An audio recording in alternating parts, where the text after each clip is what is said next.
देश की संपत्ति और संसाधन निजी हाथों में बेचने के बाद अब बीजेपी के शासन में उपराज्यपाल के पद भी बिकने लगे हैं। 100 करोड़ में उपराज्यपाल का पद दिलवाने की डील की जा रही है। उसमें से करोड़ों रुपए दे भी दिए गए हैं। उपराज्यपाल का पद संवैधानिक पद है, लेकिन फिर भी उस पद को पाने के लिए लोग 100 करोड़ तक देने को तैयार हो गए हैं।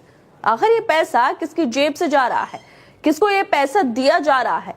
उपराज्यपाल के अलावा और कौन से ऐसे पद है जिनको दिलवाने के लिए घूस दी जा रही थी?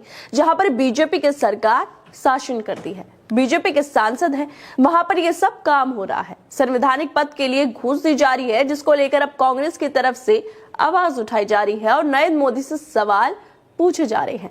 दरअसल देश में अब संवैधानिक पदों की नीलामी हो रही है। अंडमान निकोबार के उपराज्यपाल पद का सौदा 100 करोड़ रुपए में तय हुआ है। इस सौदे के लिए 30 करोड़ रुपए की राशि अग्रिम देनी थी, बाकी राशि काम होने के बाद दी जानी थी। 30 करोड़ रुपए की राशि में से 10 करोड़ 46 लाख रुपए जो आरोपी है उसको मिल भी चुके हैं। इसमें से 1 करोड़ रुपए खाते में भेजे गए हैं, बाकी का जो लेन देन है वो नकद में हुआ है। ये रिश्वत, करोड़ों के सौदे संवैधानिक पद के लिए हो रहे हैं, वो भी अंडमान निकोबार के उपराज्यपाल बनने के लिए 100 करोड़ का भुगतान किया जा रहा है। अगर मामला हाई कोर्ट में सामने ना आता तो ये नीलामी पूरी हो जाती और पैसों के दम पर अंडमान निकोबार को उपराज्यपाल चुन भी लिया जाता। अंडमान निकोबार केंद्र शासित प्रदेश है, वहां पर बीजेपी की सरकार का फैसला चलता है और एकमात्र अंडमान निकोबार की द्वीप समूह लोकसभा सीट से बीजेपी के विष्णु पदरे सांसद हैं। मतलब केंद्र शासित प्रदेश है, बीजेपी के अंडर अंडमान निकोबार आता है और वहां के लोकसभा सीट से बीजेपी के ही सांसद भी है। लेकिन फिर भी राज्यपाल को बनवाने के लिए 100 करोड़ की रिश्वत ली जा रही है। ये पैसे किसकी जेब में जाने वाले हैं?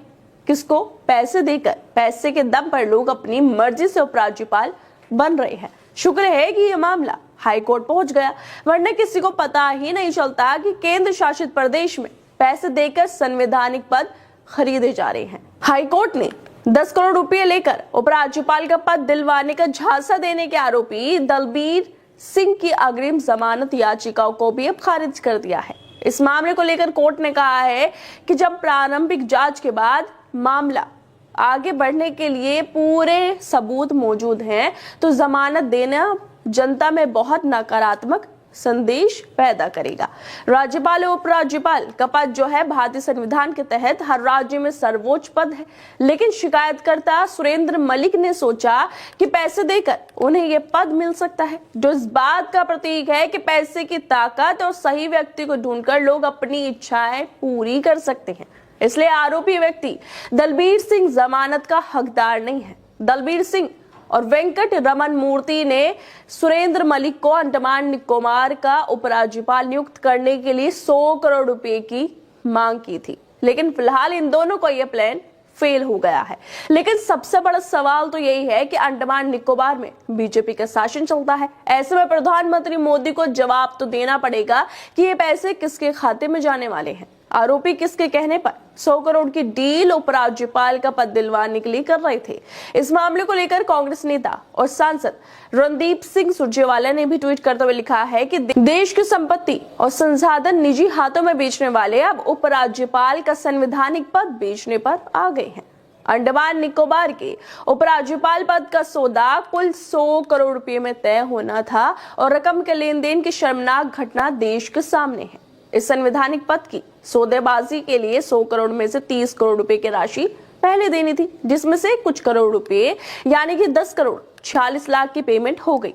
अगर ये मामला पंजाब और हरियाणा हाई कोर्ट के सामने नहीं आता तो 100 करोड़ की पेमेंट पर संवैधानिक पद की नीलामी भी पूरी हो जाती। अब तो प्रधानमंत्री नरेंद्र मोदी को जवाब देना चाहिए कि ये 100 करोड़ रुपए की रकम किसके झोले में आनी थी और ऐसे सौदेबाजी से संवैधानिक और सरकारी पदों के कुल कितने लाभार्थी अब तक बने हैं। सवाल तो यही उठता है कि ये मामला तो सामने आ गया, लेकिन क्या बाकी और संवैधानिक पदों पर बैठने के लिए पैसे ही दिए गए हों? ऐसे ही पैसों के बल पर चयन किया गया हो?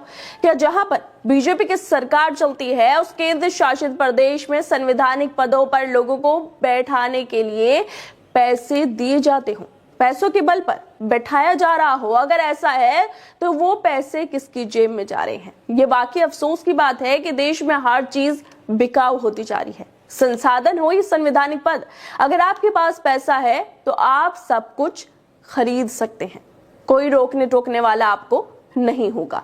खैर दोस्तों, आप लोगों को क्या लगता है जिस तरह से ये पूरा इतना बड़ा मामला सामने आया है, इसको लेकर हमें अपनी राय जरूर दें और बाकी तमाम खबरों को देखने के लिए जुड़े रहिए हमारे साथ।